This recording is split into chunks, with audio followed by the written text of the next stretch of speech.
இன்று பிரமிட் ஆன்மீக மன்றம் ஐரோப்பாவுடன் இணைந்து வழங்கும் சிறப்பு பேச்சாளர் திருமதி கவிஞர் சிவகாமி சண்முகசுந்தரம் ஃப்ரம் இந்தியா அவர்கள் குரல் கூறும் மனிதம் என்ற தலைப்பில் சொற்பொழிவையும் கலந்துரையாடலையும் நடாத்துவார். அவரை அறிமுகம் செய்ய வேண்டியது எங்கள் கடமையாகும். இன்றைய சிறப்பு பேச்சாளர் கவிஞர் சிவகாமி சண்முகசுந்தரம் அவர்கள் நன்று பெரிதாகும்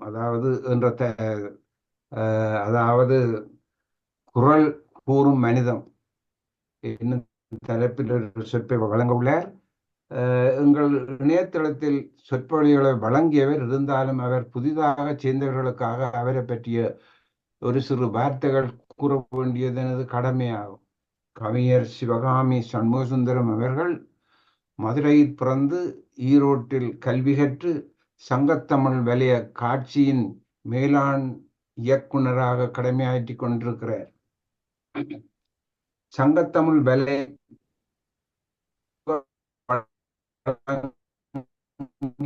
ஆயிரத்துக்கும் மேற்பட்ட நிகழ்ச்சிகளை தயார் செய்து ஒருங்கிணைத்து வழங்கியுள்ளார்.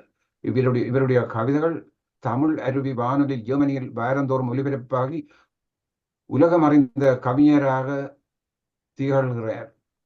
உலக முத்தமிழ் மாநாட்டில் இவர் இலக்கிய ஊட்டச்சத்து கோட்பாட்டுகளை பற்றி ஆய்வு செய்து வெளியீடு செய்துள்ளார். மேலும் இவர் திருக்குறள் நிகழ்ச்சிகளுக்கு நாள்தோறும் ஒவ்வொரு குறளுக்கும் உரையை வழங்கி வருகிறார். இல்லப்பணிகளை செய்யும் நேரம் போக எஞ்சிய நேரம் முழுவதையும் தமிழ் இலக்கியத்துக்காக அர்ப்பணித்து வருகிறார். இவர் பணிகளுக்கு முழு ஒத்துழைப்பாக அவருடைய கணவர் திரு சண்முகசுந்தரமும் உதவி வழங்கி வருகிறார் என்பதும் குறிப்பிடத்தக்கது. இவர் பெற்ற பல விருதுகள் இருக்கின்றன. அதில் சிலவற்றை கூற விரும்புகின்றேன். முத்தமிழ் சுடரொளி, தமிழ் பணி செம்மல், திருக்குறள் தொண்டர், தமிழ் மாமணி, பொன்முடியார், பெருங்கவி, சங்கப்புலவர், பாரதிமணி என்ற பல விருதுகளையும் பரிசுகளையும் பெற்றுள்ளார். இன்னும் பல விடயங்கள் இருக்கின்றது. நேரம் காரணமாக தற்போது கவிஞர் சிவகாமி சண்முகசுந்தரம் அவர்களை உரையாற்றும்படி அன்புடன் அழைக்கிறேன். தமிழுக்கு முதல் வணக்கம். சிவகாமி சண்முகசுந்தரத்தின் தமிழ் வணக்கம். அன்பின் வழியது உயிர்நிலை அஃதில்லாருக்கு என்புதோள் போர்த்த உடம்பு அப்படின்னு கூறிய ஐயன் வள்ளுவரை வணங்கி சங்கத்தமிழ் இலக்கிய பூங்காவின் ஒருங்கிணைப்பாளராம் பாரதி சுடர் நீலகண்ட ஐயா அவர்களுக்கும், ஜெர்மன் தமிழருவி வானொலி நிலையத்தின் இயக்குனர் நைனே விஜயன் ஐயா அவர்களுக்கும், இந்த PSSM அமைப்பும் அதில் பங்கு பெறுவதற்கு வாய்ப்பளித்த ஸ்ரீகாந்த ராஜா ஐயா அவர்களுக்கும் என்னுடைய வணக்கத்தையும் நன்றியையும் உரித்தாக்கிக் கொள்கின்றேன். குரல் கூறும் மனிதம். மனிதம் என்றால் என்ன? மனிதம் என்றால் அன்பு. ஒரு மனிதன் மற்ற மனிதனிடம் காட்டும் அன்பு, கருணை, இதுவே மனிதம் என்று போற்றப்படுகின்றது. அது நம்மை சார்ந்தவர்களை மட்டுமல்லாமல் நம்மோடு தொடர்பு இல்லாதவர்களிடமும் எப்படி அன்பு செலுத்த வேண்டும் என்பதை திருக்குறள் மிகவும் எளிமையாகவும் சிறப்பாகவும் அருமையாகவும் விளக்கமாகவும் எடுத்து கூறுகிறது. பிறப்பொக்கும் எல்லா உயிர்க்கும், அப்படித்தான் மனிதனும் தோன்றுகின்றான். அவன் செய்யக்கூடிய தொழிலில்தான், திறமையில்தான் அவனுடைய வேறுபாட்டை அறிய முடியும். பகுத்துண்டு பல்லுயிர் ஓம்புவதே அறநூல்களை எழுதியவர்கள் தொகுத்த அறங்களிலெல்லாம் சிறந்ததாக வள்ளுவம் கூறுகிறது. அப்படி பல கருத்துக்களை தன்னுள் அடக்கியுள்ள திருக்குறளை பற்றி ஔவையார் கூறும் பொழுது, அணுவை துளைத்து அதில் 7 கடலை புகுத்தி குறுகத் தரித்த நூல் அப்படின்னு சொல்றாங்க. அணு அப்படிங்கிறது அளவில் மிகவும் சிறியது. அந்த அணுவை துளைத்து அதற்குள் 7 கடலின் நீரை புகுத்தினால் அது எவ்வளவு பெரிய விஷயமோ, அதுபோல 2 அடிக்குள் பல்வேறு கருத்துக்களை தன்னுள் அடக்கியதுதான் இந்த திருக்குறள். இந்த திருக்குறள் ஐயன் வள்ளுவர் நமக்கு தந்த அருட்கொடையாகும். இதில் மனிதன் எப்படி வாழ வேண்டும் என்றும் அவன் வாழ்க்கை அறநெறியில் செல்ல வேண்டும் என்பதையும் அருமையாக எடுத்துரைத்திருப்பார்.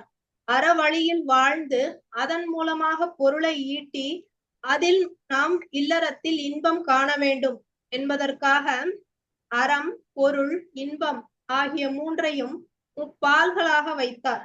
அதனால்தான் திருக்குறளை முப்பால் என்ற பெயர் கொண்டு அழைக்கின்றோம். அதன் சிறப்பு கருதி அதற்கு பல்வேறு பெயர்கள் வழங்கப்படுகிறது. உலக பொதுமறை என்றும், ஈரடி நூல் என்றும், பொய்யாமொழி என்றும், வாயுரை வாழ்த்து, தெய்வப்பணுவல், வள்ளுவ மாலை, வள்ளுவ பயன், இப்படி பல்வேறு பெயர்களால் போற்றப்படுகிறது. இதில் புகழை தரக்கூடியது எது என்று கூறுகின்றார். கல்வி ஏன் அவசியம் என்று கூறுகின்றார். அறம் ஏன் செய்ய வேண்டும் என்று கேட்கின்றார். இப்படி பல்வேறு நிலைகளிலும் மனிதன் எப்படி தன்னுடைய வாழ்க்கையை நடத்த வேண்டும் என்பதை சிறப்பாக எடுத்து காட்டுகிறது வள்ளுவம். எல்லா கருத்துக்களையும் பொதுப்படையாக கூறுவதனால்தான் இது உலக பொதுமறை என்று அனைவராலும் போற்றப்படுகிறது. இந்த ஒரு நூலை மட்டும்தான் நாம் வெண்பா வடிவிலே செய்யுளாகவும், இசை வடிவிலே பாடலாகவும், நாடக வடிவிலே கதையாகவும் கூற முடியும். இப்படிப்பட்ட ஒரு எளிமையான நூலை ஒருவன் வாழ்நாளில் ஒரு முறையாவது முழுமையாக கற்றுக்கொண்டால் அவன் எந்த ஒரு தவறையும் செய்ய மாட்டான். ஏனென்றால் எதை செய்ய வேண்டும், எதை செய்யக்கூடாது என்று இதில் அழகாக கூறியிருக்கின்றார். மனிதன் எதையெல்லாம் உடைமைகளாக கொள்ள வேண்டும் என்று சொல்லும் பொழுது அடக்கமுடைமை, அருளுடைமை, அன்புடைமை, ஆழ்வினை உடைமை, ஊக்கமுடைமை, ஒழுக்கமுடைமை, நாணுடைமை, பண்புடைமை, பொறையுடைமை என்று பல்வேறு அதிகாரங்களில் எடுத்து கூறுகின்றார். அதுபோல ஒரு மனிதனின் வாழ்க்கையில் முதல் பருவமாக இருக்கக்கூடிய குழந்தை பருவம், அதனுடைய சிறப்பு பற்றி எடுத்துரைக்கும் பொழுது, குழலினிது யாழினிது என்பர் தம் மக்கள் மழலை சொல் கேளாதவர் அப்படின்னு சொல்றார். அதாவது குழந்தை என்பது ஒவ்வொருவருக்கும் கிடைத்தற்கரிய ஒரு செல்வம். அதை பெற்றவர்களை விட அதை பெறாதவர்கள் தான் அதனுடைய சிறப்பை உணர்வார்கள். அப்பேற்பட்ட குழந்தை செல்வம் நமக்கு எவ்வளவு ஒரு இன்பத்தை தரக்கூடியது அப்படின்னு சொல்றாரு. அமிழ்தினும் இனிதே தம் மக்கள் சிறுகை அளாவிய கூழ் அப்படின்னு சொல்றாரு. மெய் தீண்டல் உடற்கின்பம் அவர் சொல் கேட்டல் இன்பம் செவிக்கு அப்படின்றார். அப்படிப்பட்ட குழந்தை வளர்ந்து மாணவ பருவத்தை அடையும் பொழுது என்ன செய்ய வேண்டும்? ஒரு மாணவனை முதலில் ஒழுக்கமாக வழிநடத்த வேண்டும். ஒழுக்கமே அவனுடைய வாழ்க்கையில் தலையாயதாக இருக்க வேண்டும். அதற்கு ஒழுக்கமுடைமை என்ற அதிகாரத்தில் ஒழுக்கம் விழுப்பம் தரலான் ஒழுக்கம் உயிரினும் ஓம்பப்படும் அப்படின்னாரு. உயிரை விட சிறப்பானதாக உயர்ந்ததாக கருதக்கூடியது ஒழுக்கம் அப்படிங்கிறாரு. அந்த ஒழுக்கத்தை முதலில் கற்றுக்கொள்ள வேண்டும். அதன் பின் கல்வியை கற்க வேண்டும். அந்த கல்வியை எப்படி கற்க வேண்டும்? கசடற கற்க வேண்டும். கசடு அற என்றால் குற்றமில்லாமல், குற்றமில்லாமல் கல்வியை கற்க வேண்டும். கற்று முடித்த பின் என்ன செய்ய வேண்டும்? அதன் வழியில் நாம் நடக்க வேண்டும். அதை பின்பற்றி வாழ வேண்டும். கற்க கசடு அற, கற்பவை கற்ற பின் நிற்க அதற்கு தக அப்படின்னாரு. கல்வி கற்றுவிட்டால் மட்டும் போதாது, அதை பின்பற்றி வாழ வேண்டும் அப்படின்னு சொன்னார். இப்போ கல்வி கற்று முடிச்சாச்சு. அடுத்து என்ன பண்ணணும்? அந்த நாம் கற்ற கல்வியை கொண்டு நாம் ஒரு தொழிலை செய்ய வேண்டும். அந்த தொழிலை எப்படி செய்ய வேண்டும்? தெரிந்து வினையாடல். அதாவது இதனால் இவன் முடிப்பான் என்றாய்ந்து அதனை அவன் கண் விடல் அப்படின்னார். இந்த செயலை இதன் மூலமாக இவன் சிறப்பாக செய்து முடிப்பான் என்பதை அறிந்து அவனிடம் அந்த செயலை ஒப்படைக்க வேண்டும் அப்படிங்கிறார். அப்படி ஒரு செயலை ஆராய்ந்து செய்ய வேண்டும் அப்படின்றார். வாணிகம் செய்வதை எப்படி செய்ய வேண்டும் என்று கூறுகிறார் என்றால், வாணிகம் செய்வாருக்கு வாணிகம் பேணி பிறர் பொருளை தம் பொருள் போல் போற்ற வேண்டும் அப்படிங்கிறார். அதாவது இந்த காலத்துல பிறர் பொருளை தம் பொருளாக மாற்றி விடுகிறார்கள். அது அல்ல, ஐயன் வள்ளுவர் என்ன சொல்றாருன்னா, பிறர் பொருளை தம் பொருள் போல் போற்ற வேண்டும் அப்படிங்கிறாரு. அதாவது உன் பொருள் போல நினைச்சுக்கணும் அப்படின்னா அதை எப்படி பாதுகாக்கணும் அப்படின்றத பார்க்கணும். அந்த நேர்மை வேண்டும் தொழில் அப்படின்னு சொல்றாரு. இப்ப கல்வி கற்றாச்சு, தொழில் செஞ்சாச்சு. அடுத்ததாக இல்லறம். இல்லற வாழ்வு எப்படி இருக்க வேண்டும்? ஒரு சமூகத்தில் வாழக்கூடிய ஆணும் பெண்ணும் இணைந்து திருமண வாழ்வில் சேரும் பொழுது அன்பும் அறனும் உடையதாக அந்த இல்வாழ்க்கை இருக்க வேண்டும். அப்படி இருந்தால் அது பண்பும் பயனும் அளிக்கக்கூடியதாக இருக்கும் என்கிறார். அப்படிப்பட்ட இல்வாழ்க்கையில் மனைவி, மக்கள், உறவினர் என்று இவர்களை எல்லாம் போற்றி வாழும் பொழுது அது நம்மை சார்ந்தவர்களிடம் நாம் காட்டக்கூடிய அன்பிற்கும் மனிதத்துவத்திற்கும் மனித நேயத்திற்கும் எடுத்துக்காட்டாக சிறப்பாக அமையும் அப்படிங்கிறாரு. அப்படி வாழுகின்ற இல்லறத்தில் இல்வாழ்வானுடைய கடமை என்ன அப்படின்னு சொல்றாரு. துறந்தாருக்கும் துவாதவர்க்கும் இறந்தாருக்கும் இல்வாழ்வான் என்பான் துணை அப்படிங்கிறார். இதுலயே இல்லத்தரசியின் சிறப்பை பற்றி சொல்லும் போது, மாண்பை பற்றி சொல்லும் பொழுது, இல்லதன் இல்லவள் மாண்பானால் உள்ளதன் இல்லவள் மானா கடை அப்படின்றார். இப்படி குடும்ப தலைவனுக்கும் சரி, குடும்ப தலைவிக்கும் சரி என்னென்ன பண்புகள் இருக்கணும் அப்படின்னு சொல்றாரு. இப்ப இந்த மாதிரி ஒரு இல்வாழ்க்கையில என்ன பலன் கிடைக்கும் அப்படின்னு பாத்தீங்கன்னா, மங்களம் என்ப மனைமாட்சி, நன்கலம் என்ப நன்மக்கள் பேரு அப்படிங்கிறார். இப்படி ஒரு நல்லறமாகிய இல்லறத்தை நடத்திய பிறகு வரும் மக்கட் செல்வத்தை எப்படி வளர்க்க வேண்டும் அப்படின்னு அதுல தாயை பற்றி சொல்லும் பொழுது சொல்கிறார். ஈன்ற பொழுதில் பெரிதுவக்கும் தன் மகனை சான்றோன் என கேட்ட தாய். ஒரு பெண்ணுக்கு பேறுகாலம் என்பது மறுபிறவியை போன்றது. அதுல அவர் தாங்க முடியாத துயரத்தை, வலியை அனுபவித்து ஒரு குழந்தையை ஈன்றெடுக்கின்றார். அப்போ அந்த வலியெல்லாம் மறக்கும் விதமாக அந்த குழந்தையை பார்க்கும் பொழுது அவள் மகிழ்ச்சி அடைகின்றாள். ஆனால் அதை காட்டிலும் எப்பொழுது மகிழ்ச்சி அடைவாள் என்றால், நம்முடைய குழந்தையை ஒருவர் சபையிலே சான்றோர் என போற்றும் பொழுது அந்த மகிழ்ச்சி அதைவிட அதிகமாக இருக்கும் அப்படிங்கிறார். அது போல தந்தையை பற்றி சொல்லும் பொழுது, தந்தை மகற்காற்றும் நன்றி அவையத்து முந்தி இருப்ப செயல் அப்படின்னு சொல்றாரு. மகன் தந்தை காற்றும் உதவி எண்ணோற்றான் கொல்லனும் சொல் அப்படி ஒவ்வொருவருக்குமான கடமை என்ன அப்படிங்கிறத தவறாமல் அவர் உரைத்திருக்காரு. இதுதான் வள்ளுவத்தின் சிறப்பு. இப்படிப்பட்ட இல்வாழ்க்கையை வாழும் பொழுது விருந்தோம்பல் அப்படிங்கிற பண்பை பத்தி சொல்றாரு. விருந்தோம்பல் அப்படின்றது நம்முடைய தமிழர்களின் சிறப்பானதொரு பண்பாகும். அதிதி தேவோ பவ அப்படின்னு சொல்லுவாங்க. அதிதி அப்படிங்கிறவங்க யார் அப்படின்னா, முன்பின் எந்த அறிவிப்பும் இல்லாமல், அதாவது இப்பெல்லாம் ஒருத்தவங்க வீட்டுக்கு போகணும்னா நம்ம முதல்ல அவங்களுக்கு சொல்லியிருக்கணும், நாங்க இந்த நேரம் இன்னைக்கு உங்க வீட்டுக்கு வர்றோம் அப்படின்னாதான் அவங்க வீட்டுக்கு போக முடியும். ஆனால் அதிதி என்பவர்கள் அப்படியல்ல. எந்த ஒரு முன்னறிவிப்பும் இன்றி நம்முடைய வீட்டிற்கு வருபவர்கள், விருந்தினராக வருபவர், அவர்களின் மனம் கோணாதவாறு அவர்களுடைய மனமும் உள்ளமும் வயிறும் நிறையும்படி அவர்களுக்கு நாம் உபசரிக்க வேண்டும். அதுதான் விருந்தோம்பல்.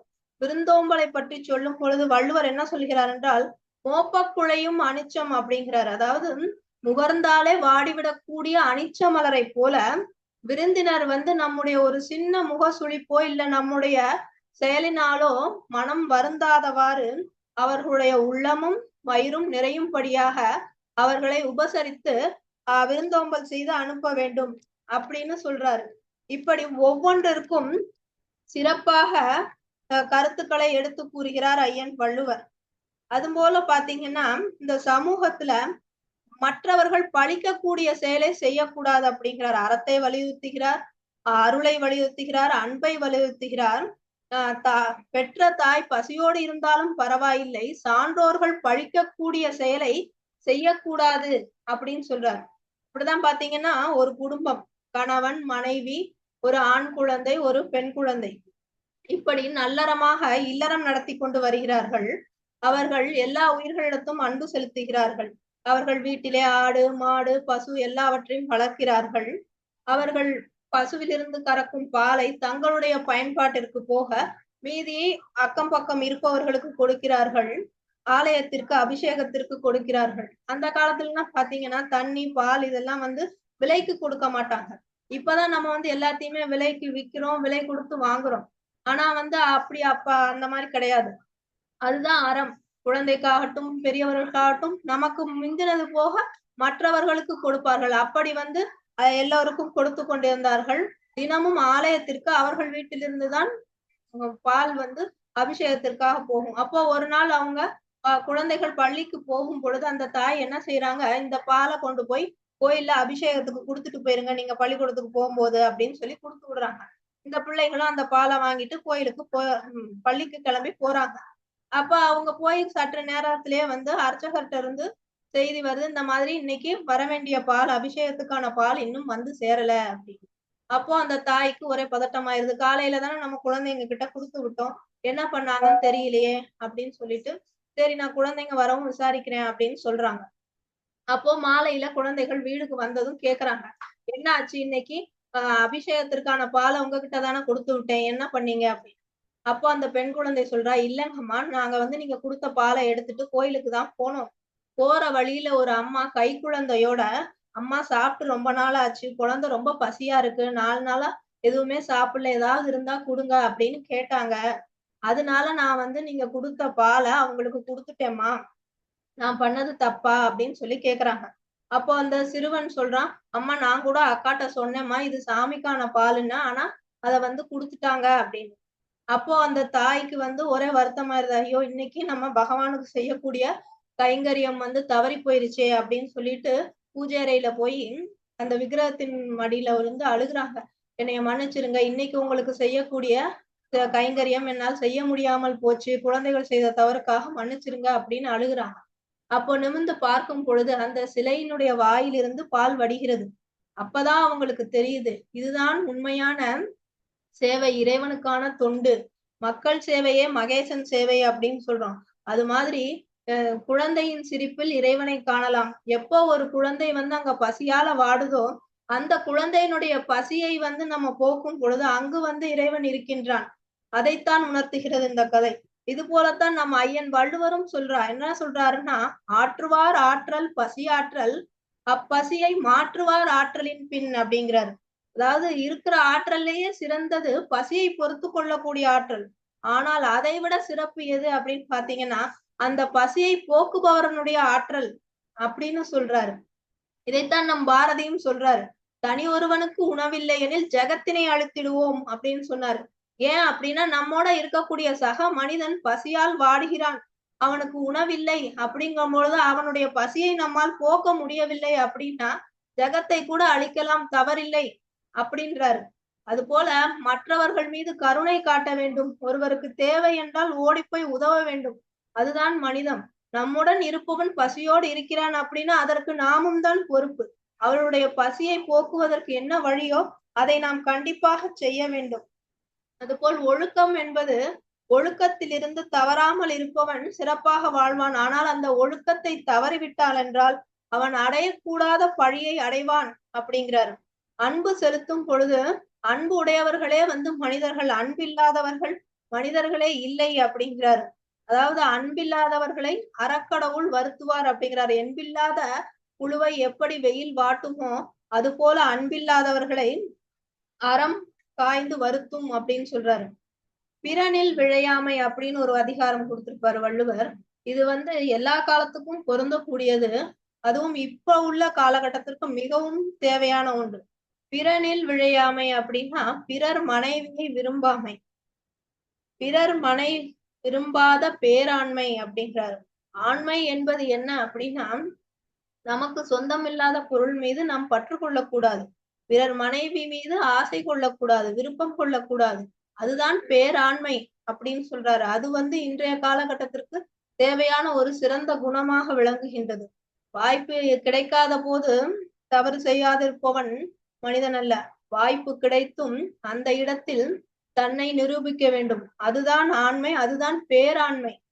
ஒரு பெண்ணிற்கு வந்து பாதுகாவலனாக, சகோதரனாக, தோழனாக அந்த ஒரு ஆண்மகன் இருக்கின்றானோ அவனே ஆண்மையானவன், ஆண்மையில் பேராண்மையானவன் அப்படின்னு சொல்லலாம். பிறனில் விழையா பேராண்மை அப்படின்னு அதைத்தான் வள்ளுவர் சொல்றார். அது போல இரக்கம், இரக்கம் என்ற பண்பு இல்லாதவர்கள் கண் இல்லாதவர்களுக்கு சமம் அப்படின்னு சொல்றாரு.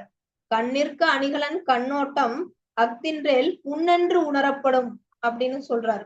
இது போல இரக்கம், கருணை, அன்பு இது எல்லாமே வந்து மனிதனுக்கு வாழ்வில் மிகவும் தேவையான ஒன்று. அதுவும் நம்மோடு தொடர்புடையவர்களோடு மட்டுமல்லாமல் சமூகத்திலும் பொதுநலத்தோடு அக்கறையோடு மற்றவர்கள் மீது அன்பு செலுத்த வேண்டும். வறியவர்க்கு ஒன்று ஈவதே ஈகை அப்படிங்கிறார். யாருக்கு தேவையோ, எப்ப தேவையோ, என்ன தேவையோ அதை செய்யணும். அவர்களுடைய தேவையை வந்து பூர்த்தி செய்யணும். அப்பொழுதுதான் வந்து அதை வந்து ஈகை அப்படின்னு நம்ம வந்து சொல்றோம். அது போல ஒரு நாடு எப்படி இருக்க வேண்டும், ஒரு மக்கள் எப்படி இருக்க வேண்டும், மன்னன் எப்படி இருக்க வேண்டும் அப்படின்னு சொல்றாரு. மிகுந்த பசியும் நீங்காத நோயும் வேற்று நாட்டிலிருந்து வந்து தாக்கி அழிவு செய்யும் பகையும் சேராதிருப்பது நாடு அப்படின்னு சொல்றாரு. நாடுன்னா அப்படி இருக்கணும்.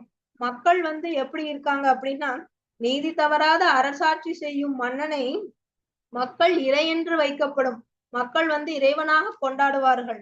அது போல மன்னன் எப்படி இருக்க வேண்டும் அப்படின்னா, காட்சிக்கு எளியன் கடுஞ்சொல்லன் அல்லனேல் மீக்கூறும் மன்னன் நிலம் அப்படின்னு சொல்றாங்க. அதாவது காட்சிக்கு எளியவனாக இருக்கணும். ஒரு மன்னன் காட்சி எப்ப பார்க்கணும் அப்படின்னு மக்கள் நினைச்சாலும் பார்க்கக்கூடியவனாக இருக்கணும். அப்பதான் வந்து மக்களால போய் அவங்க தங்களுடைய நிறை குறைகளை வந்து மன்னனோட பகிர்ந்துக்க முடியும். அப்பதான் நாட்டினுடைய நிலைமை என்ன அப்படின்றது மன்னனுக்கு தெரியும்.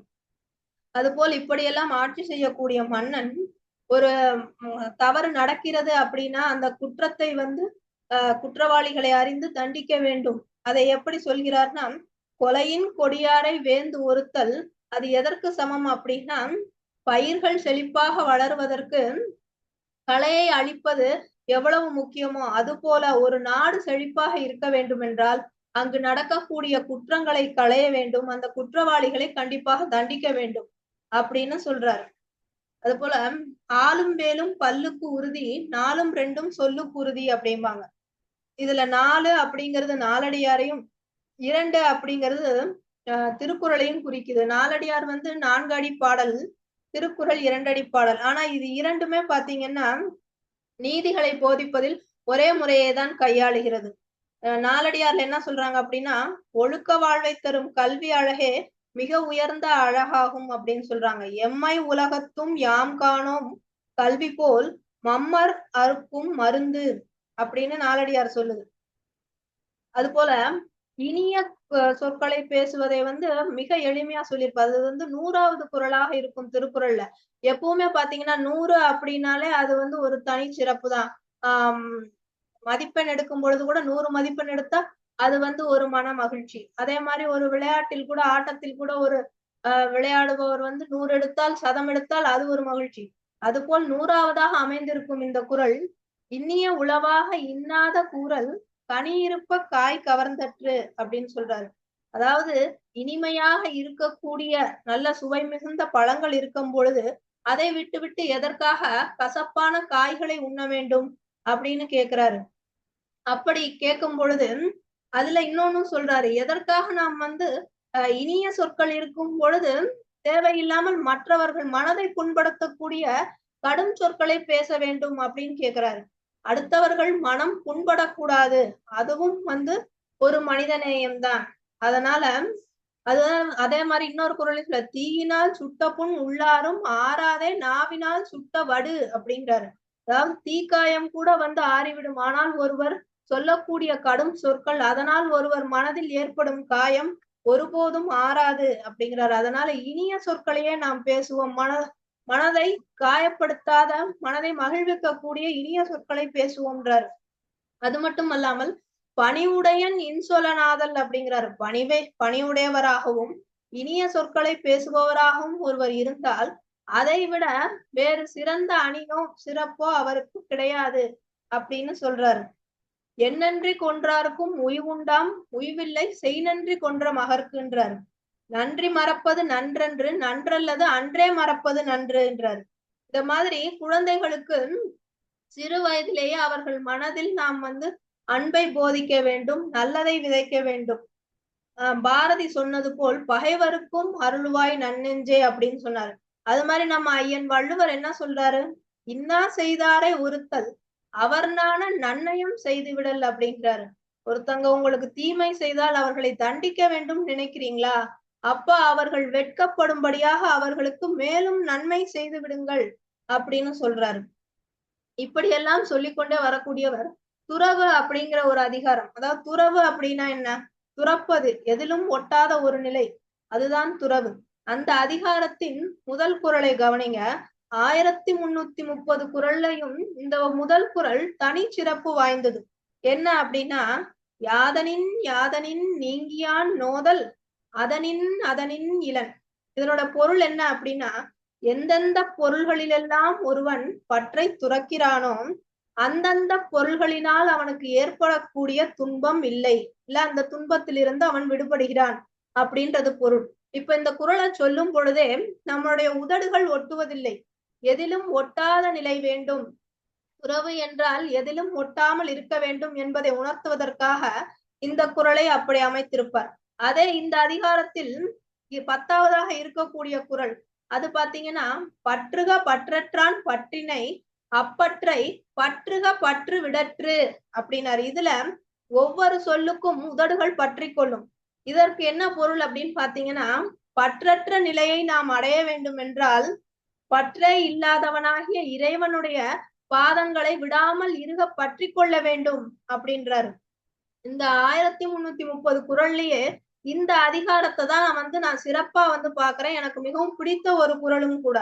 உதடு ஒட்டாத ஒரே ஒரு குறளும் இதுதான். இப்பேற்பட்ட பல்வேறு சிறப்புகளை வாய்ந்ததுதான் நம்முடைய திருக்குறள். இதுல நட்பை பத்தி சொல்லும் போது பாத்தீங்கன்னா என்ன சொல்றாங்கன்னா, நட்பிற்கு வீட்டிற்கை யாதனில் இயன்ற போதெல்லாம் வேறுபாடில்லாமல் உதவி செய்து அந்த நட்பை ஆழப்படுத்த வேண்டும் அப்படின்னு சொல்றாரு. அது மாதிரி வறுமையில் உள்ளவர்களின் நிலையை அறிந்து அவர்களுக்கு உதவ வேண்டும், மற்றவர்களையும் நம்மை போல் நினைக்க வேண்டும் அப்படின்னு சொல்றாரு. மற்றவர்கள் தேவையை நம்முடைய தேவையாக நினைத்து அதை உதவி செய்து பூர்த்தி செய்ய வேண்டும் அப்படிங்கிறாரு. அதுதான் ஒப்புரவான நிலை அப்படின்னு சொல்றாரு. அப்படி செய்யாதவர்கள் செத்தவர்களுக்கு சமம் என்று கூறுகின்றார். பிறருக்கு உதவும் பண்புடையவர்களை மருந்து மரத்திற்கு ஒப்பாக கூறுகிறார். எப்படி ஒரு மருத்துவ குணம் வாய்ந்த மரம் தன்னுடைய பட்டை, வேர், இலை, பழம், காய் இதை எல்லாமே மருத்துவத்திற்காக அளிக்கிறதோ அது போல பிறருடைய நலனில் அக்கறை உடையவர்கள் தங்களுடைய வாழ்க்கையே பிற நலனுக்காக அர்ப்பணிப்பார்கள் அப்படின்னு சொல்றாரு. அப்படி அர்ப்பணித்தவர்கள்லாம் யாருன்னு பாத்தீங்கன்னா, நம்முடைய தந்தை பெரியார், அன்னை தெரசா, மகாத்மா காந்தி, காமராஜர், இப்படி பல தலைவர்கள் இருக்கிறார்கள். அதாவது பொது வாழ்க்கை சுயநலமின்றி தன்னலம் பாராமல் மக்களின் நலனுக்காக, மக்களின் முன்னேற்றத்திற்காக பாடுபட்டவர்கள் இவர்கள் எல்லாம். இது போன்ற பொதுநல சிந்தனை இருக்க வேண்டும் அப்படின்னு சொல்றாரு. பண்புடையார் பட்டுண்டு உலகு அப்படின்னு சொல்றாரு. மனிதநேயம் உள்ளவர்கள் இல்லை என்றால் இவ்வுலகம் மண்ணுக்குள் மறைந்து போய்விடும் அப்படின்னு சொல்றாரு. அது போல பாத்தீங்கன்னா, சான்றோர்கள் நடுவு நிலையோடு இருக்க வேண்டும், சீர் செய்து சமன் தூக்கும் கோல் போல் எந்த பக்கமும் சாயாமல் இருக்கணும், நடுவு நிலைமையோடு இருக்கணும் அப்படின்னு சொல்றாரு. ஊழை பத்தி சொல்லும் பொழுது சிலப்பதிகாரத்துல இளங்கோவடிகள் ஊழ்வினை உறுத்து வந்து ஊட்டும் அப்படின்னு சொன்னாரு. நம்ம ஐயன் வள்ளுவர் என்ன சொல்றாரு அப்படின்னு பாத்தீங்கன்னா, ஊழிற் பெருவழி யாவுள அப்படின்றாரு. நம்ம எப்படித்தான் வேறு வழியில் சென்று முயற்சி செய்தாலும் நம்மை விட முந்தி கொண்டு விதி நம் முன்னால் நிற்கும், அதை விட வலிமையானது வேற எதுவும் உண்டோ அப்படின்னு சொல்றாரு. அது போல அருளில்லாருக்கு அவ்வுலகம் இல்லை, பொருளில்லாருக்கு இவ்வுலகம் இல்லாக்கியாங்குனாரு. எதற்கு சொன்னார் அப்படின்னா, இல்லற வாழ்வு பொருள் இல்லாமல் சிறக்காது. அது போல துறவு வாழ்க்கையில அருள் இல்லை, கருணை இல்லை அப்படின்னா அது சிறக்காது அப்படின்னு சொன்னாரு. ஒவ்வொரு அதிகாரமும் பாத்தீங்கன்னா அவ்வளவு சிறப்பா எழுதியிருப்பாரு. நம்ம எப்பவுமே ஒரு செயலை தொடங்கும் பொழுது கடவுளை வணங்கி விட்டுத்தான் தொடங்குவோம். அது போல திருக்குறள்ல பாத்தீங்கன்னா முதல் அதிகாரமாக கடவுள் வாழ்த்தை வைத்திருப்பார். அடுத்ததாக இயற்கையை வணங்க வேண்டும், அதற்காக வான் சிறப்பு என்று மழையின் முக்கியத்துவத்தையும் மழையின் சிறப்புகளை எடுத்துரைப்பார். அப்புறம் பாத்தீங்கன்னா நீத்தார் பெருமை. நீத்தார் அப்படின்னா யாரு? இந்த உலகில் வாழ்ந்து உயிரை நீத்தவர்கள் எல்லாரும் பெருமை மிக்கவர்கள் அல்ல. ஆனால் இந்த உடலில் இருந்து உயிரை நீக்குவதோடு மட்டுமல்லாமல் தங்களுடைய புகழையும் இங்கு நீத்து விட்டு செல்கிறார் அல்லவா, பெருமையை, அவர்களின் பெருமையை சொல்வதுதான் அது. அப்படி பார்க்கும் பொழுது நம்முடைய ஐயன் வள்ளுவர் நமக்கு முன்னோராக தங்களுடைய புகழை இங்கு நீத்து சென்றிருக்கின்றார். நமக்கு திருக்குறள் என்ற ஒரு சிறப்பானதொரு வழிகாட்டியான அறநூலை நமக்கு தந்துவிட்டு சென்றிருக்கின்றார். அவர் போற்றுதலுக்குரியவர். எதையெல்லாம் உடமையாக கொள்ள வேண்டும் என்று சொன்ன அவர் எதெல்லாம் கூடாது அப்படின்னு சொல்லியிருக்காரு. அவை அஞ்சாமை, அழுக்காராமை, இடுக்கண் அழியாமை, இன்னா செய்யாமை, கொல்லாமை, கள்ளுண்ணாமை, நிலையாமை, பயனில சொல்லாமை, பிறனில் விழையாமை, புறங்கூறாமை, பெரியோரை பிழையாமை, பொச்சாவாமை, மடியின்மை, வெக்காமை, வெகுளாமை, வெறுவந்து செய்யாமை, கள்ளாமை, இப்படி எதெல்லாம் தவிர்க்க வேண்டும், எதெல்லாம் கூடாது அப்படின்னு நிறைய அதிகாரங்கள் கொடுத்திருக்காரு. மனிதனாக பிறந்தவன் தெய்வத்திடம் முறையிட்டாலும் தெய்வத்தாலே கூட முடியல அப்படின்னாலும் அவன் செய்த முயற்சிக்கான பலன் அவனுக்கு கிடைக்கும்ன்றார். தெய்வத்தான் ஆகாதெனினும் முயற்சி தன் மெய் வருத்த கூலி தரும் அப்படின்னு சொன்னார். எல்லாருமே பிறக்கின்றோம், வாழ்கின்றோம், இறக்கின்றோம். அத இயற்கை எய்தினார் அப்படின்னு சொல்றான். ஆனா பிறந்து அறவழியை பின்பற்றி வாழ்ந்து இறப்பவர்களை காலமானார் அப்படின்னு சொல்றாங்க. ஏன் அப்படின்னா அவர்கள் அந்த காலத்திற்கு உரியவர்களாக ஆகிறார்கள். அந்த காலம் கடந்தும் அவர்களுடைய புகழும் செயலும் நிலைத்து நிற்கிறது. அதுதான் அவர்களுடைய சிறப்பு. இப்படி மனித வாழ்க்கையில் ஒவ்வொரு காலகட்டத்திலும் அறவழியை எப்படி பின்பற்றுவது, எப்படி மனிதத்தை பின்பற்றுவது என்று சிறப்பாக எடுத்துரைக்கக்கூடிய ஒரு நூல்தான் இந்த வள்ளுவம். அன்பில்லாத மனிதன் உயிரற்றவன் என்றும் அன்பில்லாமல் மனித இனமே இல்லை என்றும் கூறுகின்றார். அன்புதான் மனிதத்தின் அடித்தளம். அனைவரும் அன்பை வளர்த்து எல்லோரும் சமம் என இன்சொல் பேசி விருந்தோம்பி அடக்கத்தோடும் ஒழுக்கத்தோடும் பழகி பொறுமையை பேணி காத்து அழுக்காறு இல்லாமல் பிறர் பொருளை கவரும் எண்ணமின்றி பயனில சொல்லாமல் புறங்கூறாமல் தீவினையை அகற்றி ஈகையும் ஒப்புரவும் செய்து வாய்மையே பேசி சினத்தை தவிர்த்து பிறர் செய்த இன்னாததை மறந்து அவர்களுக்கும் நாணும்படியாக நல்லதையே செய்து எல்லோருக்கும் மனதில் அன்பை விதைத்து அன்போடு வாழ்வதுதான் குரல் கூறும் மனிதம் என்னும் இந்த தலை சிறந்த பண்பு. வாய்ப்புக்கு நன்றி. உங்கள் சிவகாமி சண்முக சுந்தரம்.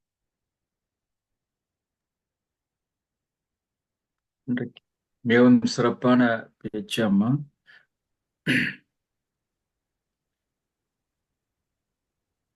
அதாவது குரல் கூறும் மனிதம் பற்றி மிகவும் சிறப்பாக பல உதாரணங்களுடன் பேசியிருந்தீர்கள். நாங்கள் முதலாவதாக உங்களுக்கு பாராட்டும் வாழ்த்தும் தெரிவிக்கும் முகமாக 30 வினாடிகள் எல்லோரும் கைதட்டும்படி வேண்டுகின்றேன். நன்றி.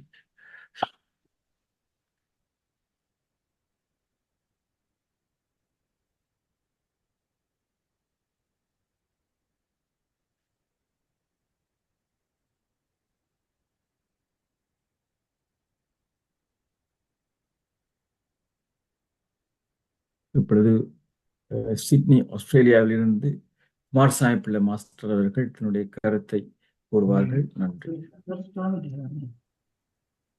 அனைவருக்கும் எனது இதயங்கனிந்த வணக்கம். இன்று வையத்துள் வாழ்வாங்கு வாழ இன்றியமையாத பல கோட்பாடுகளை வள்ளுவர் காட்டிய விழுமியங்களை மிக சிறப்பாகவும் மிக தெளிவாகவும் எடுத்து கூறிய சிவசங்கரி சண்முகசுந்தரம் அவர்களுக்கு முதலில் எனக்கு மனமார்ந்த நன்றியை கொள்கின்றேன். திருவள்ளுவர் என்றால் எல்லோருக்கும் தெரியும், அவரை விட அவர் ஆசான் இல்லை. வாழ்க்கை நூல். இந்த வாழ்க்கையை நாங்கள் எப்படி வாழ வேண்டும், எப்படி வாழக்கூடாது என்று ஒவ்வொன்றையும் தெளிவாக எடுத்து கூறும் ஒரு நூல். நாம் திருவள்ளுவர் திருக்குறளையே நன்றாக மீண்டும் மீண்டும் படித்தாலே வாழ்வு நன்றாக அமையும். வேறு எந்த நூலும் தேவையில்லை. அப்படியான சிறந்த நூலில் உள்ள கோட்பாடுகளை விழுமியங்களை ஒவ்வொன்றாக கூறினீர்கள். அவற்றை நாங்கள் முழு சொல்ல விரும்பவில்லை. ஆனால் முதலில் நாம் என்ன செய்ய வேண்டும் என்றால் கேட்பதோடு நில்லாமல் இவற்றை நமது வாழ்க்கையில் கடைப்பிடிக்க வேண்டும் என்பதுதான் மிக மிக முக்கியம். நாங்கள் எப்பொழுதும் ஒரு உரையை கேட்டும் பொழுது நன்றாக இருக்கிறது என்று கேட்போம். அதை நாங்கள் கேட்டதை என்ன செய்வோம் என்றால் அதை இன்றே செய்ய வேண்டும் என்பதுதான் கருத்து. நன்றே இருப்பின் இன்றே செய்க என்றதான் கருத்து. நாளைக்கு செய்வோம் என்று பின்போடாமல் இத்தருணமே நாங்கள் இதை பின்பற்றி நாங்கள் விட்ட தவறுகள், எல்லோரும் தவறு விடுவது இயற்கை. ஆனால் அந்த விண்ட தவறை மீண்டும் மீண்டும் விடக்கூடாது என்பதுதான் திருவள்ளுவர் கூறிக்காருது. இப்போ நாங்கள் குற்றம் இல்லாதவர்கள் இல்லை, அந்த குற்றத்தை மீண்டும் செய்வன் தான் பாவி என்று. எல்லா கருத்தும் வாழ்க்கைக்கு இன்றியமையாது. என்னுடைய கருத்து என்ன, இந்த திருக்குறளை இளமையிலேயே பிள்ளைகளுக்கு சொல்லிக் கொடுக்க வேண்டும். இன்று நாங்கள் அப்படி இல்லை. நாங்கள் படித்த காலத்திலே திருக்குறள் படிக்கப்படவில்லை. இப்பொழுதுதான் திருக்குறளின் பெருமையை நாம் கற்றுக்கொண்டோம். எந்த நாடாவது திருக்குறளை அடிப்படையாக கொண்டு கல்வி ஆரம்பித்தால் நிச்சயமாக இன்றைய ஊழல்கள், வறுமைகள், போட்டிகள், பொறாமைகள் ஒன்றும் இருக்காது. ஆனால் அதை மேலுள்ள கல்வியை வளர்ப்பவர்கள் சிந்திக்கின்றார்கள் இல்லை என்று அவர்களுக்கு மனித நேயம் இல்லை. மனித நேயம் இருந்தால் இயற்கையெல்லாம் பயன்படுத்துவார்கள். இந்த வாய்ப்புக்கு நன்றி. நன்றி, வணக்கம்.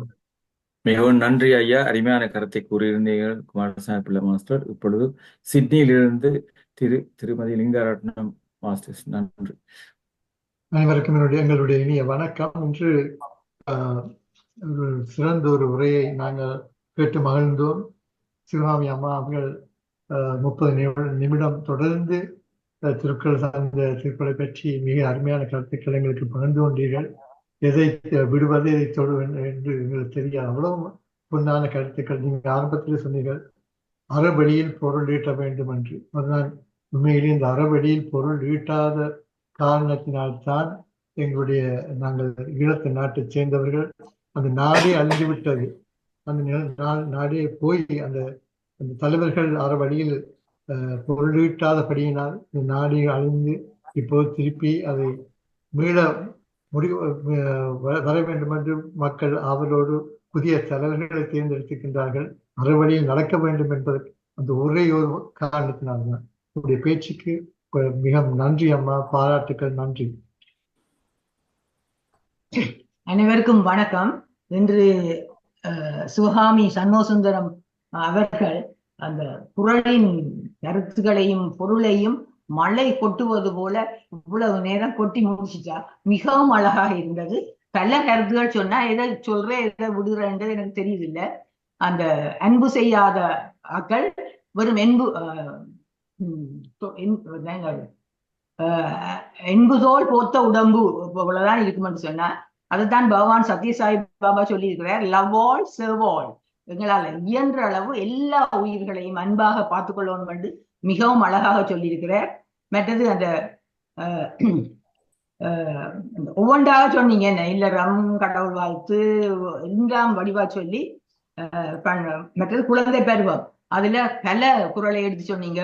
குழலிருந்து யாழினிருந்து தம் மக்கள் மழலை சொல் கேளாதோர், அப்படி பல குறள்களை மிகவும் ஒழுங்காகவும் எப்படி மாணவர்கள் ஒழுக்கமாக வாழ வேண்டும் என்று எத்தனையோ கருத்துக்களை, மற்றது கற்க கசடுற கற்பவை கற்றபின் நிற்க அதற்கு தக என்றது அழகாக சொன்னீங்க. மற்ற தொழில் எப்படி செய்யணும் என்று, மற்றது மற்றவர் மனைவியை விரும்பாம இருக்கணும், அதுதான் அந்த சரியான ஆண்மை என்றும் பல பல கருத்துக்கள்.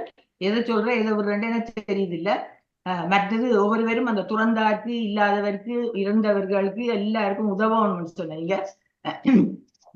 மற்றது தன் பிள்ளையே சான்றோன் என்று கேட்ட தாய் எப்படி மகிழ்வான்னு சொன்னீங்க. மற்றது விருந்தோங்களை பற்றி எவ்வளவோ அவங்களோட மனம் நோகக்கூட, அந்த அனிச்சம்பூ எப்படி வாடாம இருக்கிறோமோ அந்த மாதிரி செய்யணும் மிகவும் அழகாக சொன்னீங்க.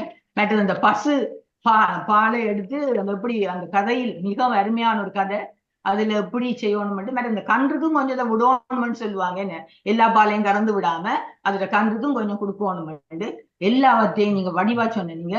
மற்றது ஒருவனுக்கு பாரதியார் சொல்ல இந்த ஜெகத்தினை அழித்து விட ஒருவனுக்கு சாப்பாடு இல்லாட்டியும், மற்றது வையத்துள் வாழ்வாங்கு வாழ்பவன் வானுரையில் தெய்வத்துள் வைக்கப்படுவான், அது ஒரு மிக்க ஒரு நல்ல கருத்து. மற்றது மீந்த பசி தீராத நோயெல்லாம் இருக்கிறது எல்லாம் பற்றி எல்லாம் மக்கள் இறைவனை கொண்டாடுவது. மற்ற மனநீதி சோழனும் அப்படித்தான் செய்த ஒரு விதமான தீங்கும் மக்களுக்கு செய்யக்கூடாது. இந்த என்னது கேரள கொண்டாடப்பட்ட ஓணமும் அதுதானே, அந்த மகாபலி அதைத்தான் செய்தவர், என்ன எப்படி செய்ததுன்றதும் அப்படி எனக்கு இன்னும் எத்தனையோ கருத்துக்கள் சொல்ல இருக்கு. ஆனா நேரம் கருதி மற்றவர்களுக்கு விட்டு கொடுத்து மிகவும் அருமையான பேச்சமா, மிகவும் நன்றாயிருந்தது. தேங்க்யூ. மிகவும் நன்றி. எங்களுக்கு இந்த அருமையான பேச்சாளரை அறிமுகப்படுத்தின நைனே விஜயன் வந்திருக்கிறார் ஜேவன் தமிழ் ரேடியோவில் இருந்து. அவரை கருத்து கூறும்படி வரவேற்கின்றேன். நன்றி.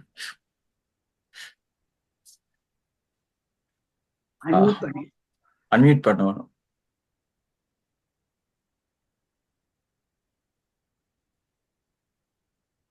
எல்லோருக்கும் வணக்கம். இன்றைய தினம் திருக்குறள் தொண்டர் சிவகாமி சண்முக சுந்தரம் என்றே அங்கே சென்னையிலே அழைக்கப்படுகின்றார். அந்த திருக்குறள் தொண்டருடைய சிறப்பான உரையை கேட்டு மகிழ்ந்தேன். உண்மையிலேயே அவர் தினந்தோறும் நமது காலை கதம்பத்திலே நிகழ்ச்சிகளை தந்து கொண்டிருக்கின்றார். திருக்குறள் சார்ந்து, கலை இலக்கியங்கள் சார்ந்து உம்மோடு இணைந்து பயணித்துக் கொண்டிருக்கின்றார் தினந்தோறும். எனவே அவரை உங்களோடு அறிமுகப்படுத்தி அவருடைய திறமைகளை நீங்களும் அறிந்து கொள்ள வேண்டும், அவருடைய நல்ல கருத்துக்களை எல்லோரும் உள்வாங்க வேண்டும் என்ற நோக்கத்திலே தான் நாங்கள் அவரை உங்களோடு இணைத்திருந்தோம். சிறப்பாக இன்றைய தினம் சிவகாமி சண்முகசுந்தரம் அவர்கள் அருமையான ஒரு உரையை நிகழ்த்தி இருக்கின்றார்கள். திருக்குறள் என்பது எல்லோருக்கும் தமிழர்களுடைய சொத்து. ஏனையவர்களுக்கு பைபிள், குர்ஆன் இருப்பது போல தமிழர்களுக்குரிய ஒரே ஒரு சொத்து வந்து திருக்குறள். அந்த வகையிலே திருக்குறளுடைய சிறப்பை மிக சிறப்பாக அவர் தந்திருக்கின்றார். மிக்க நன்றிகள் சிவகாமி சண்முக சுந்தரம். தொடர்ந்து நாங்கள் பயணிப்போம். நன்றி, வணக்கம். நன்றி. உங்களோட அடுத்ததாக சந்திரசேகரன் ஐயா, நீங்க பேச போறீங்களா? இல்லாட்டி அன்மியூட் பண்ணாதான் கேட்கும் உங்களுக்கு. வணக்கம். சங்கத்தமிழ் இலக்கிய பூங்காவிலே வேளாண் இயக்குநராக திருக்குறள் செல்வி திருமதி சிவகாமி சண்முக சுந்தரம் அவர்கள் பயணித்துக் கொண்டிருக்கிறார். இந்த உலக அமைதி குழு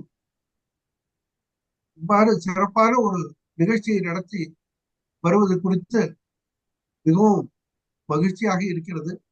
அதற்கு திருக்குறள் செல்வி திருமதி சிவகாமி சுந்தரம் அவர்களின் உரையை கேட்க வைத்ததற்கும் எங்களுக்கு மிக மகிழ்ச்சியாக உள்ளது. பல திருக்குறள்களை அவர் எடுத்துக்காட்டி அருமையாக விளக்கினார். வாழ்வியலை அருமையாக அழகாக எடுத்துரைத்தார். புகழ், கல்வி, அறம், ஒழுக்கம், நேர்மை, இரக்கம், இனிமையாக பேசுதல், இல்லறம், விருந்தோம்பல், அரசாட்சி எவ்வாறு செய்ய வேண்டும், இப்படிப்பட்ட அருமையான திருக்குறள்களை எல்லாம் எடுத்துக்காட்டி அவர் நன்கு விளக்கினார். திருக்குறளை படித்தாலே ஒரு மனிதன் எப்படி மனிதனாக வாழ வேண்டும் என்பதை அறியலாம் என்று நன்கு எடுத்துரைத்தார். பிறருக்கு சேவை செய்வதே இறைவனுக்கு செய்யும் சேவை என்பதையும் நன்கு விளக்கினார். எது செய்தாலும் நாம் திருக்குறளுடைய கருத்துக்களை அறிந்தாலே நல்ல குணம் வரும் என்பதை நன்கு எடுத்து கூறினார். இவருடைய பேச்சு மிக அருமையாக இருந்தது. இவர் பங்களிப்பில் எங்க சங்கத்தமிழ் இலக்கிய பூங்கா பெருமை அடைகிறது.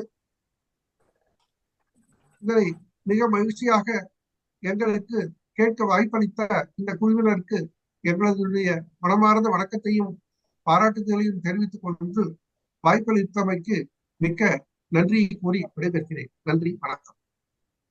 மிகவும் நன்றி ஐயா, நன்றி. அடுத்தாக நீலகண்ட தமிழன் ஐயா, நீங்க பேசலாம்.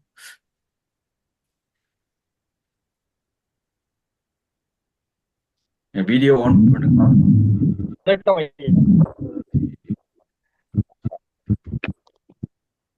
ஐயா. நான் நீலகண்ட தமிழன் தமிழ் பேசுகிறேன். திருக்குறள் தொண்டர் திருமதி சிவகாமி சண்முக சுந்தரம் அவர்கள் மிக சிறியவர்கள். அவர்கள் என்னுடைய வாழ்த்துக்களை தெரிவித்துக் கொள்கிறேன். இந்த நிகழ்ச்சியிலே கலந்து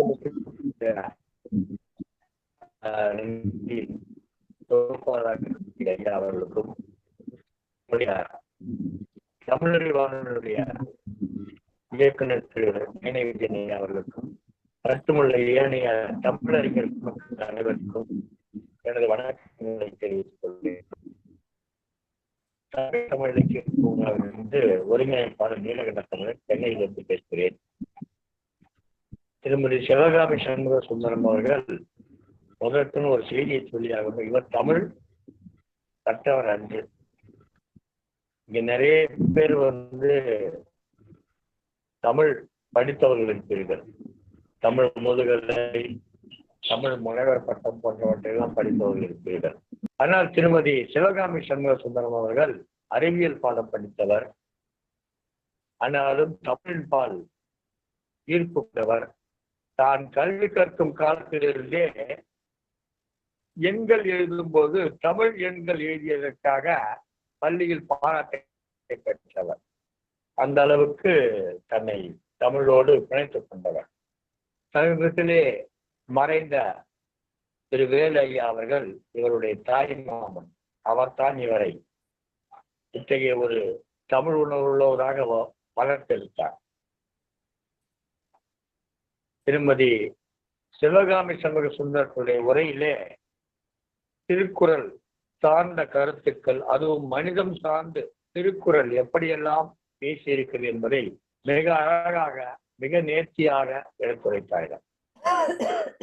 ஒவ்வொரு குறள் வரியையும் சொல்ல சொல்ல எனக்கு உண்மையிலேயே நம்ம மகள், என்னுடைய மகள் சற்றேறக்குறைய சங்கத்தமிழ் இலக்கிய பூங்காவின் செல்ல மகள் அவர். சங்கத்தமிழ் தொலைக்காட்சி மேலாண்மை இயக்குநராக இருக்கிறார். 1250 காணொலிகளில் தானாகவே தனியாகவே நின்று அதை பதிவேற்றம் செய்து நிகழ்ச்சிகளை நடத்தியிருக்கிற அத்தகைய தன்மை வாய்ந்தவர். 2000 சிறுவர்கள் திருக்குறள் வாசித்த பொழுது ஒவ்வொரு குறள் பதிவையும் கேட்டு அதில் இருக்கக்கூடிய பிழைகளை எல்லாம் அந்த பிள்ளைகளுக்கு எடுத்து சொல்லி திருத்திய தன்மை வாய்ந்தவர்.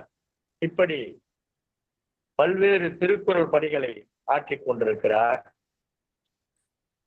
அவர் அந்த திருக்குறளை தோய்ந்து தனது கருத்துக்களை ஆய்ந்து அளித்த விதம் மிகவும் சிறப்பாக இருந்தது. ஒரு அறிவியல் மாணவி இந்த அளவுக்கு திருக்குறளை தோய்ந்து பேசியிருப்பது எனக்கு வியப்பையும், என்னுடைய செல்ல மகள் ஒரு சிறப்பாக பேசியதற்காக மகிழ்ச்சியும் அளித்தது.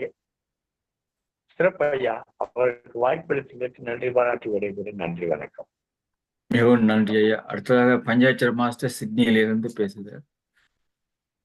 எல்லோருக்கும் வணக்கம். இன்று கவிஞர் சிவகாமி சண்முக சுந்தரம் அவர்கள் குறள் கூறும் மனிதம் பற்றிய பேசியிருந்தார்.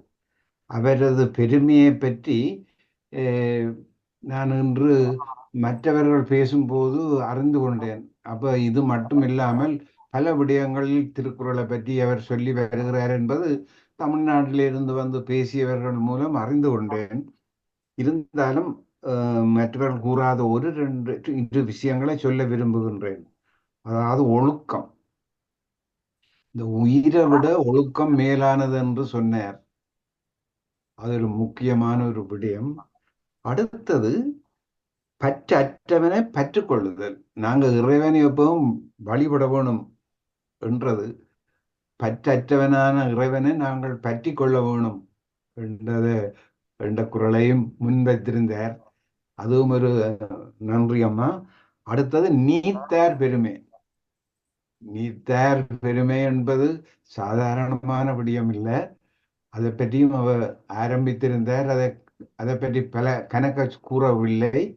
அதுவும் ஒரு முக்கியமான விடயம் அவர் கூறியிருக்கிறார். மேலும் பலர் கையெத்தினபடியினாலே நான் இவ்வளத்துடன் மீண்டும் வந்து எங்களுக்கு சொல்லணும். ஆனால் நான் நினைக்கிறேன் சிறு வயதிலேயே பல திருக்குறள்களை மனனம் செய்திருக்கிறான்றது தெரிகிறது. நன்றி, வணக்கம் அம்மா. என்ன அடுத்த நிகழ்ச்சிக்கு 6 நிமிஷம் தான் இருக்கின்றது. இப்பொழுது Radhe master from London. Thank you. வணக்கம் எல்லோருக்கும். நன்றி ஸ்ரீ ஐயா இந்த வாய்ப்புக்கு. அம்மா, மக்கள் சேவை மகேசன் சேவை. மனித நேயம் இல்லாவிட்டால் மண்ணுக்குள்ளே போய்வாய். அருமையிலும் அருமையான பேச்சு. திருவள்ளுவர் உயிரோட இருந்தா உங்களோட பேச்சை கேட்டு நல்லா பெருமைப்பட்டிருப்பார். அது மட்டும் இல்ல, நீங்கள் அவற்றை great great great great grand daughter வந்து யோசிச்சிருப்பார். உங்களுக்கு நல்லா ஆசீர்வாதித்திருப்பார். என்னுடைய வாழ்த்துக்கள் உங்களுக்கு. மனிதநேயம் இந்த காலத்து தலைவர்களுக்கு இல்லை. காமராஜர் போன்ற தலைவர்கள் எப்ப வருவினமோ தெரியாது. அதுக்கு வந்து ஒரு மறுமலர்ச்சி தான் இந்த உலகத்தில் ஏற்பட வேண்டும் என்று நான் நினைக்கிறேன். மற்றது கற்க கசடர கற்றவை கற்றபின் நிற்க அதற்குத்தாக அதையும் இந்த காலத்துல செய்கிறார்கள் மிகவும் குறைவு, மிக மிக குறைவு. அதாலதான் இந்த உலகத்துல இருக்கிற எத்தனையோ சச்சரவுகள், சண்டைகள், துன்பங்களுக்கு காரணம். ஆனா நீங்க சொன்ன மாதிரி இந்த மனித நேயத்துக்குத்தான் நாங்கள் ஒரு மறுமலர்ச்சி நடந்தாதான் இந்த மனிதநேயம் என்ன பொறுத்தளவுல இந்த உலக தலைவர்கள்ட்ட தலைக்கும் என்று சொல்லிக்கொண்டம்மா. உங்களோட பேச்சுக்கு மிகவும் நன்றி. என்னுடைய வாழ்த்துக்கள் உங்களுக்கு. நன்றி. எனும் கொஞ்ச நேரத்தில் வாழ்க்கை நெறி மலேசியாவிலிருந்து பேச வருகிறார்கள் பரமாத்ம சக்தி பீடத்தை சார்ந்த ஸ்ரீ ஞான சக்தீஸ்வரி அவர்கள். அவர் 11 மணிக்கு அவர்கள் பேசுவதற்கு தியானத்தின் பிறகு தொடங்குவார்கள். அதாவது 3:30 மணி இந்திய இலங்கை நேரம் என்று அறிவித்தலை சொல்லுகின்றேன். இப்பொழுது கௌரிராஜ் மாஸ்டர், நீங்க பேசுங்க.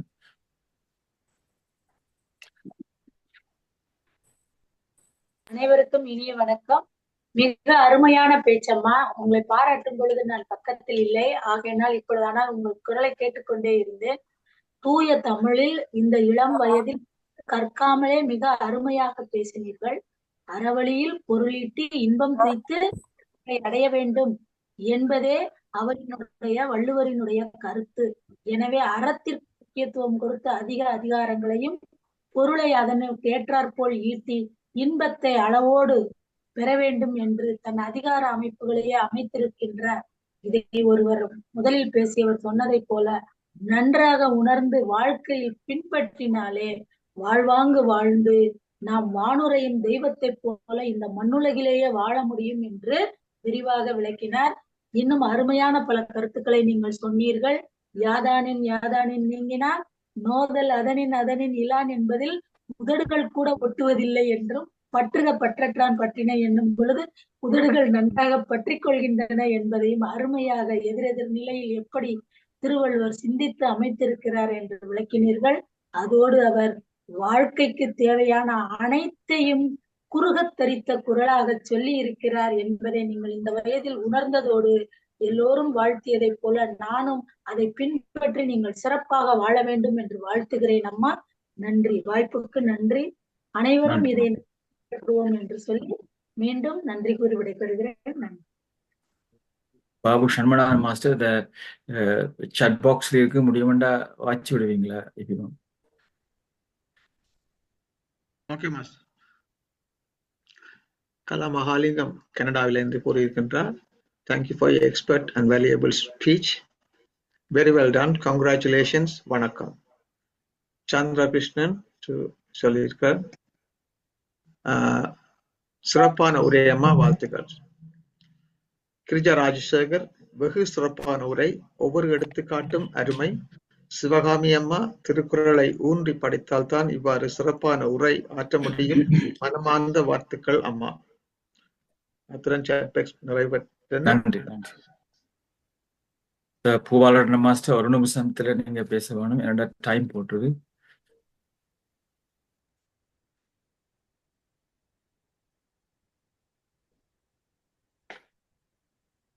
பேசலாம்.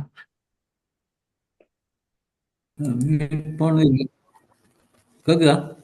கேக்குது, நீங்க பேசுங்க. அனைவருக்கும் வணக்கம்.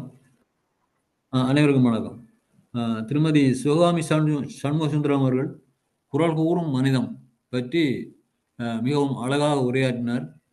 திருக்குறளின் சகல பகுதிகளையும் தொட்டு காட்டி அவர் மிகவும் சுருக்கமாக இலகு தமிழில் நல்ல அழகாக கூறிய உரை மிகவும் நன்றாக இருந்தது. அவருக்கு எனது பாராட்டுகளும் நன்றிகளும். வணக்கம். நன்றி. அடுத்த சிவமோகன் மாஸ்டர்.